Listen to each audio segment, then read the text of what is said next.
Okay, so next chapter is market equilibrium and this is the last chapter of our theory. ठीक है, micro economics से last है। देखो market equilibrium, market equilibrium का मतलब ही market, मैंने आपको बताया था मार्केट क्या होता है, what is market. In previous chapter we have done market, forms of market. तो मार्केट क्या होता है, मार्केट का मतलब सिर्फ ये नहीं कि शॉपिंग कॉम्प्लेक्स। ठीक है, मार्केट का मतलब जहाँ पे अरेंजमेंट होता है इंटरएक्शन का, किसके बीच में, बायर्स और सेलर्स के बीच में। ठीक है, और इक्विलिब्रियम मतलब equal level, equal level that is जहां पे, जब मैं कह रही हूं कि डिमांड किसके इक्वल जाती है, सप्लाई के equal. So this is the situation of market equilibrium. Okay, जैसे सपोज अगर मैं आपको कह रही हूं कि ये मेरे पास प्राइस गिवन है, यहाँ पे है क्वांटिटी डिमांडेड और यहाँ पे है क्वांटिटी सप्लाई। ठीक है, प्राइस अगर मैं कह रही हूँ 1 2 3 4 5, क्वांटिटी डिमांडेड है 10, ये है 40, यहाँ पे हो गया 30 20 25 20 और यहाँ पे हो गया 10।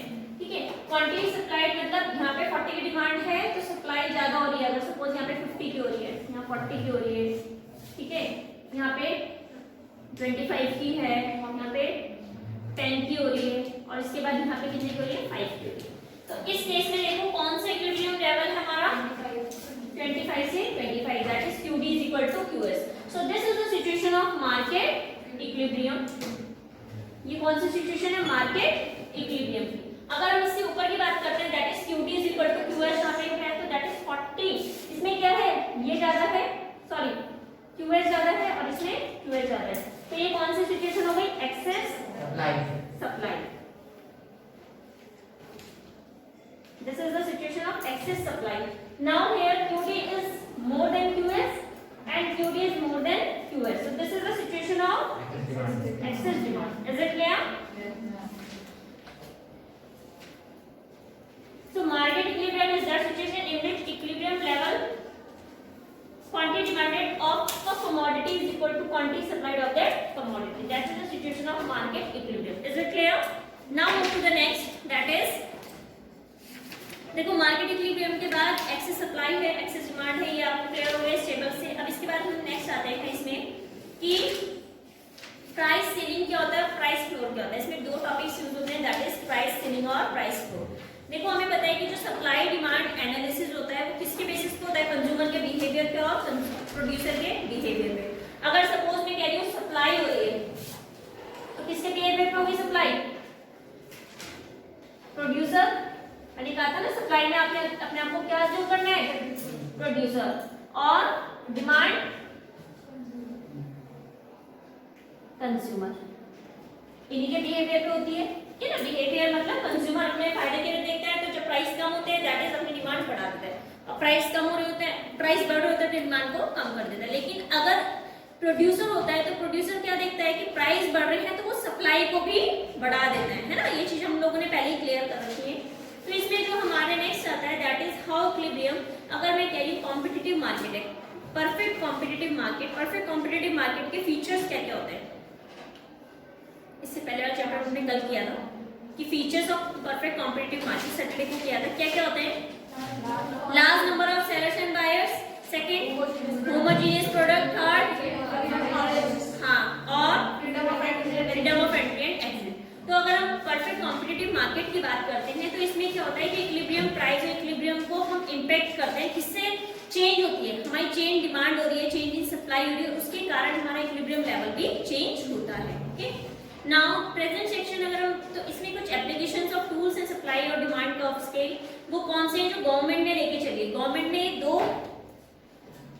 टूल्स लेके चल रही है फॉर इक्विलिब्रियम, मार्केट इक्विलिब्रियम के। ठीक है, वो कौन कौन से होते हैं, एक होता है price ceiling, first one is price ceiling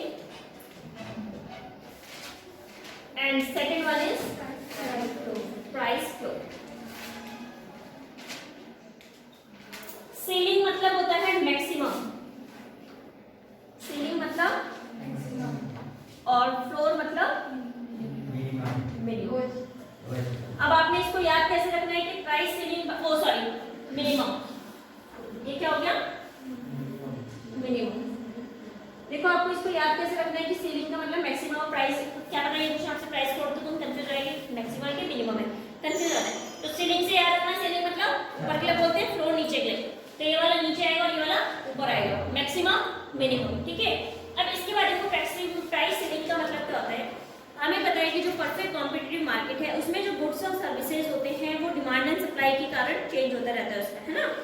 अब अगर डेवलपिंग कंट्रीज की बात करते हैं, जैसे इंडिया है, like India essentials of life है, जैसे फूड ग्रेन्स हैं, सेविंग मेडिसिन हैं, ठीक है, ये जो है एक्सट्रीमली बहुत कम मिलती है ना, कमी है मतलब इन चीजों की।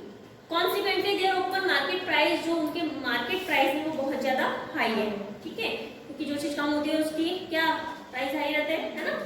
तो this supply may be so high that the bulk of the poor population finds it difficult. अब जो है अमीर लोगों की बात नहीं करें मैं, गरीब लोग बेचारे उनको खरीद नहीं पाते, उनके पास खाना पीना नहीं होता, ना दवाई कर पाते अपने फैमिली की, ठीक है ना।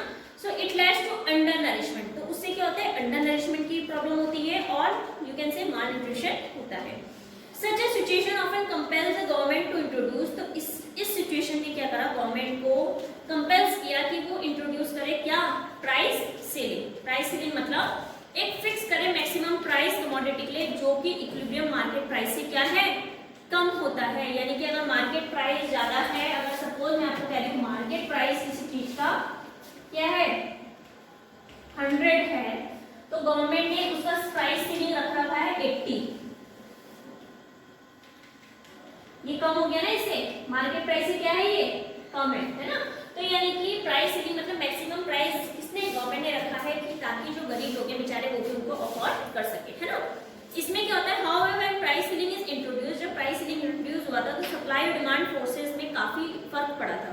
भाई जो 100 का बिक रहा था, इससे तो प्रोड्यूसर्स ने, सेलर्स, उनको तो नुकसान हो गया ना, गवर्नमेंट ने भाई कम कर दिया, इतने का लेना है, इतने का बिकेगा, लेकिन जो खरीदने वाले उनको तो फायदा हुआ, लेकिन जो बेच रहे हैं सेलर्स उनको क्या हुआ, नुकसान हुआ, ठीक है।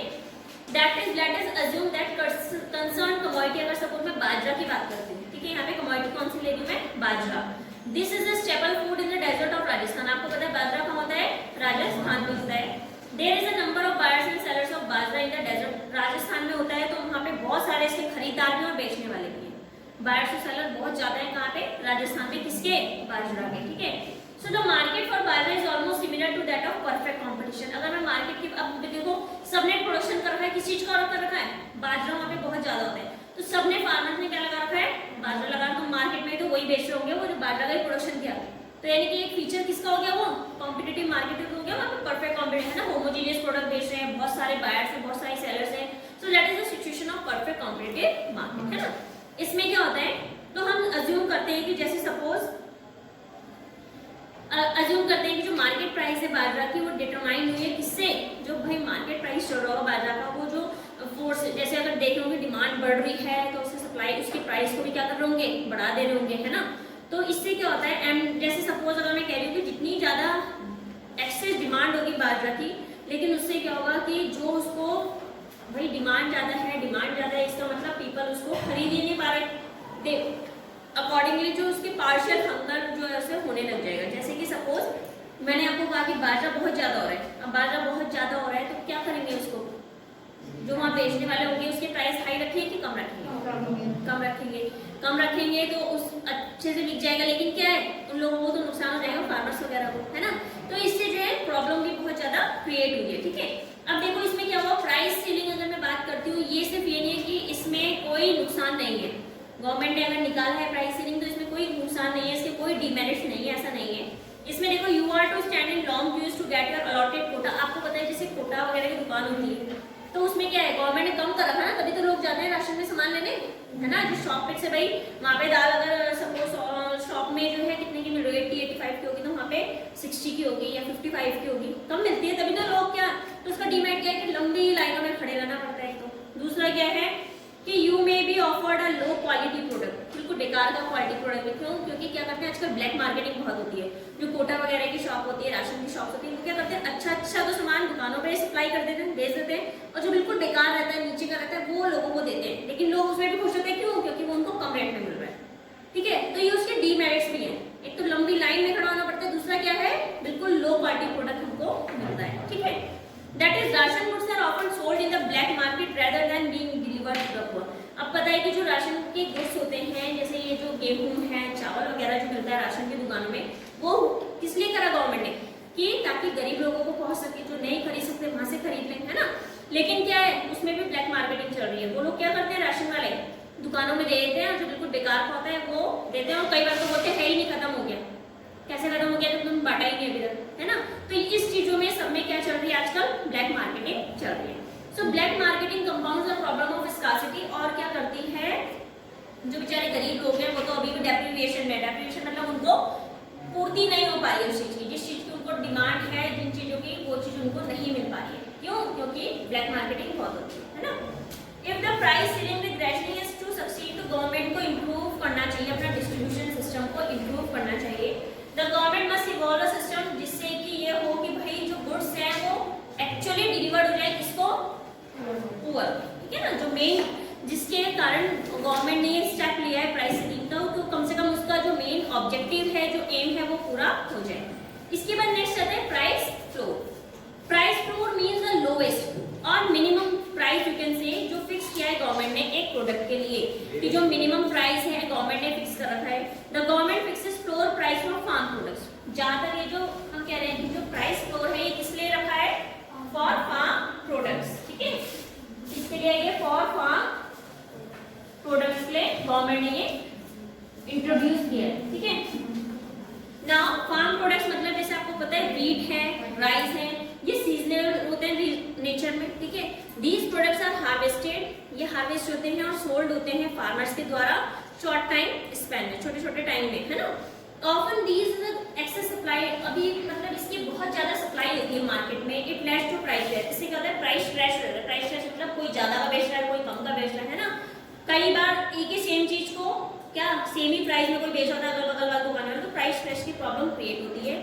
Sir even a good harvest being poverty. अब देखो इवन अ गुड, जब हम गुड को हार्वेस्ट करते हैं तो उससे पॉवर्टी आती है। High output leads to low income, ज्यादा आउटपुट मिला तो उससे क्या हुई, low income generate. Low income generate हुई मतलब ज्यादा आउटपुट मिला लेकिन इनकम कम हुई। कैसे, मैंने तो आउटपुट तो ज्यादा किया लेकिन इनकम कम मिली मुझे, ऐसा क्यों हुआ, क्योंकि भाई और लोगों ने भी तो वही चीज दी है, तो प्राइस तो ऑटोमेटिकली कम हो जाते हैं। कंपटीशन चल रहा है, अगर हम ज्यादा में बेचेंगे तो कौन लेगा हमारा, जहाँ सस्ता मिलेगा वहां से लेंगे वो लोग, है ना। तो उससे क्या होती है, अगर मैंने हाई आउटपुट मिल रहा है, मतलब मार्केट में बहुत ज्यादा लोग लेके जा रहे हैं वो चीज, तो उसके प्राइस कम हो जाते हैं, है ना। जिस चीज की सप्लाई कम रहती है उसके प्राइस भी बढ़ जाते हैं, लेकिन अगर सप्लाई ज्यादा होती है तो प्राइस क्या हो जाते हैं, कम हो जाते हैं उस चीज के, ठीक है।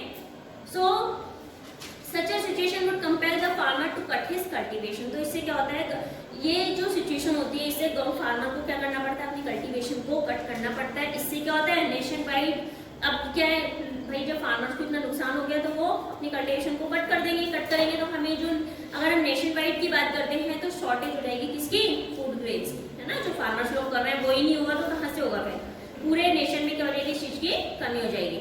To regulate income of the farmers, अगर हम बात करते हैं कि इनकम जो है फार्मर्स की इनकम को रेगुलेट करने के लिए, या हम कह सकते हैं कि जो फूड ग्रेन का जो क्या हो रहा है, अवॉइड, उसकी जो शॉर्टेज हो रही है उसको अवॉइड करने के लिए गवर्नमेंट ने क्या करा, फ्लोर प्राइस को फिक्स किया। किस लिए, क्रॉप्स के लिए। मतलब मिनिमम प्राइस हम कह सकते हैं कि अगर वीट के लिए which the trader must to pay to the farmers in the wholesale market. मतलब अगर सपोज मैं ट्रेडर हूँ तो गवर्नमेंट ने क्या करा, अगर मैंने मार्केट में बेचना है तो उसने बोला है कि 1000 रुपीज पर क्विंटल मेरा जाएगा, तो ये ट्रेडर मतलब मुझे पे करना ही पड़ेगा फार्मर को, ठीक है। ये मिनिमम प्राइस ने रखा है, इससे कम करेंगे तो नहीं बेचेंगे हम उनको, ठीक है। तो ये मिनिमम प्राइस है जो किसने रखा है, गवर्नमेंट ने फिक्स किया है, ठीक है। But the traders may not buy wheat at the floor price. देखो लेकिन जो ट्रेडर्स होंगे वो उस पर नहीं करेंगे, क्यों, क्योंकि क्या पता उससे और कम मिल रहा था, लेकिन गवर्नमेंट ने फिक्स करा था, किस लिए करा, कि ताकि जो बेचारे फार्मर्स हैं उनके प्रोटेक्ट करने के लिए किया है। लेकिन जो ट्रेडर्स होते हैं वो उसमें नहीं खरीदना चाहते फ्लोर प्राइस पे। तो इस सिचुएशन में क्या होगा, तो गवर्नमेंट ने क्या करा, भाई ट्रेडर्स से उन्होंने कहा हम नहीं खरीद रहे, जो प्राइस गवर्नमेंट ने रखे हैं हम नहीं ले रहे उससे। तो उस सिचुएशन में क्या होगा, क्या करेंगे उसका फिर, इस सिचुएशन में गवर्नमेंट ने क्या करा कि ठीक है, अगर ट्रेडर्स नहीं लेते, तुम्हारा मार्केट में सामान नहीं बिकता है, तो उसके लिए सपोर्ट प्राइस गवर्नमेंट ने क्या करा, ऑफर करा, ठीक है। क्या ऑफर करा, सपोर्ट प्राइस। गवर्नमेंट ने ऑफर किया सपोर्ट प्राइस, जिस उस सिचुएशन में जब ट्रेडर्स ने क्या कर दिया, रिफ्यूज कर दिया कि हम नहीं लेते, मिनिमम फ्लोर प्राइस पे हम सामान को नहीं लेते, ग्रेन्स को नहीं लेते, तो उसके लिए क्या करा, गवर्नमेंट ने सपोर्ट प्राइस को ऑफर किया। और सपोर्ट प्राइस का मतलब होता है जो गवर्नमेंट एंटायर मतलब जो पूरा प्रोडक्ट होता है ना फार्मर्स का, उसको खरीद लेता है। जैसे सपोज फार्मर्स ने भी प्रोडक्शन तो किया, व्यापारियों ने मना कर दिया हमें नहीं चाहिए, तो वो कहाँ लेके जाएंगे, उससे गवर्नमेंट खरीद लेती है। फार्मर से फिर कौन खरीद लेता है, उसको गवर्नमेंट खरीदती है। और सपोर्ट प्राइस में यानी कि जो उसने फिक्स कर रखा था ना गवर्नमेंट, अगर ट्रेडर्स ने नहीं लिया तो वो कौन लेगा, उसको गवर्नमेंट लेती है। ठीक है, सो इनफैक्ट फ्लोर प्राइस जो है हम कह सकते हैं कि सपोर्ट प्राइस ही होता है। तो इसमें क्या इम्पोर्ट, इसमें जो हम कहते हैं फ्लोर प्राइस है, गवर्नमेंट ने रखा ना, अगर मार्केट में नहीं बिका तो कौन ले रहा है, उसको गवर्नमेंट ले रही है। गवर्नमेंट ले रही है, गवर्नमेंट को तो चाहिए ही भाई, उसको पब्लिक डिस्ट्रीब्यूशन सिस्टम करना होता है ना, दुकानों में सामान बेचना होता है गरीब लोगों के लिए, तो उसके लिए क्या करती है गवर्नमेंट, उसको परचेज कर लेती है। ठीक है, तो यही हमारा जो मेन था क्या, प्राइस सेलिंग और प्राइस फ्लोर का कंसेप्ट यही था। ये चैप्टर हमारा यहाँ पे खत्म होता है। कल हम लोग रिवीजन स्टार्ट करेंगे, रिवीजन स्टैट्स से स्टार्ट करेंगे पहले। ठीक है, स्टैट्स में जहाँ न्यूमेरिकल्स है ना, इसमें तो थ्योरी है मेन, तो उससे स्टैट्स से करेंगे। कल से हम अपना ज्योमेट्री बॉक्स लेके आएंगे, कल से हम रिवीजन स्टार्ट करेंगे।